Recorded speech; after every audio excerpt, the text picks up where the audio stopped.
ఈ రోజు తర్వాత మళ్ళీ దసరా వరకు మంచి రోజులు లేవు.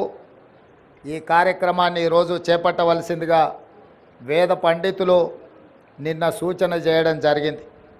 అందుకే చాలామంది మంత్రివర్యులు ముందస్తుగా నిర్ణయించిన కార్యక్రమాలలో ముఖ్యంగా ఉప ముఖ్యమంత్రి గారు కేరళ పర్యటనలో ఉన్నారు.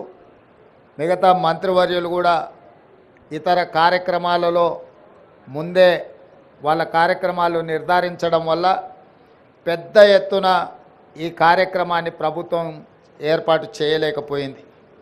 ఏది ఏమైనా సంకల్పం పట్టుదల ఉంటే ఏది అసాధ్యం కాదు అని తెలంగాణ ఉద్యమకారులు తెలంగాణ ఉద్యమాన్ని తెలంగాణ రాష్ట్ర సాధనను నిరూపించారు. వెంకటరెడ్డి గారు చెప్పినట్టు 60 సంవత్సరాల యొక్క ఆకాంక్షను శ్రీమతి సోనియా గాంధీ గారు ఇచ్చిన మాట నిలబెట్టుకోవడానికి వారి మాటే శిలాశాసనం. ఒక్క మాట చెప్పిండ్రంటే అది చరిత్రలో సువర్ణ అక్షరాలతో లిఖించదగిన విధానమని 2004 కరీంనగర్లో వారిచ్చిన మాట ప్రకారం 2014 తెలంగాణ రాష్ట్ర ఏర్పాటు కల సాకారమైంది. 2014 నుంచి 2024 వరకు దాదాపుగా 10 సంవత్సరాల అధికారంలో ఉన్నవాళ్ళు ఎన్నెన్నో నిర్మించడం, ప్రపంచానికే ఆదర్శంగా నిలబడడం, చాలా విషయాలు గొప్పలు వాళ్ళు ప్రస్తావించడం జరిగింది. నేను పెద్దగా రాజకీయ విమర్శలకు నేను వెళ్ళదలుచుకోలేదు, కానీ 10 సంవత్సరాలు పరిపాలన చేపట్టిన వాళ్ళు తెలంగాణ తల్లిని తెరమరుగున పడవేసినరు. ఎందుకంటే తెలంగాణ తల్లి కంటే కూడా వారే ప్రాధాన్యత, వారే తెలంగాణకు సర్వం, నేనే తెలంగాణ, తెలంగాణనే నేను అనే విధంగా గత పాలకులు వ్యవహరించినరు.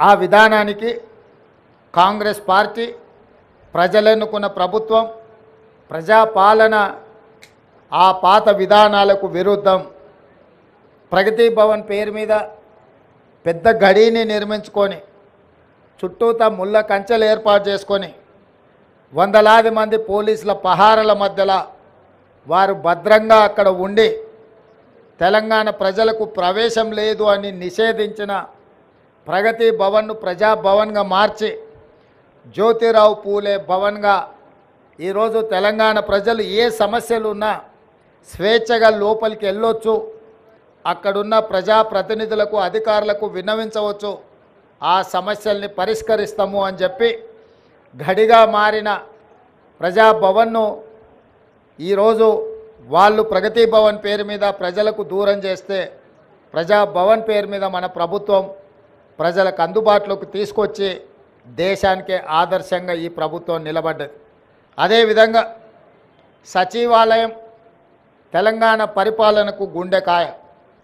తెలంగాణ ప్రజల యొక్క ఆకాంక్షలు నెరవేరాలన్నా, తెలంగాణ రాష్ట్ర అభివృద్ధి జరగాలన్నా ఈ సచివాలయం నుంచే విధానపరమైన నిర్ణయాలు జరగాలి, ప్రజాప్రభుత్వం పరిపాలన సాగించాలి, మంత్రివర్గ సహచరులు ఇక్కడి నుండే నిర్ణయాలు చేయాలి, ప్రజలు వాళ్ళ యొక్క విజ్ఞప్తులను వాళ్ళ యొక్క సమస్యలను తెలియజేయడానికి ముఖ్యంగా మంత్రులు ప్రజలకు అందుబాటులో ఉండాలి. ఇది సచివాలయ విధి విధానాలు. కానీ 10 సంవత్సరాలు మంత్రులు కానీ ముఖ్యమంత్రి కానీ ఆనాటి ప్రజాప్రతినిధులు ఎవరు కూడా ప్రజలకు అందుబాటులో లేకపోవడం, ప్రజలకు సచివాలయంలోకి ప్రవేశమే నిషేధం జరిగింది. అదేవిధంగా తెలంగాణ తల్లి విగ్రహం 10 సంవత్సరాలు వాళ్ళు ఏర్పాటు చేయలేదు.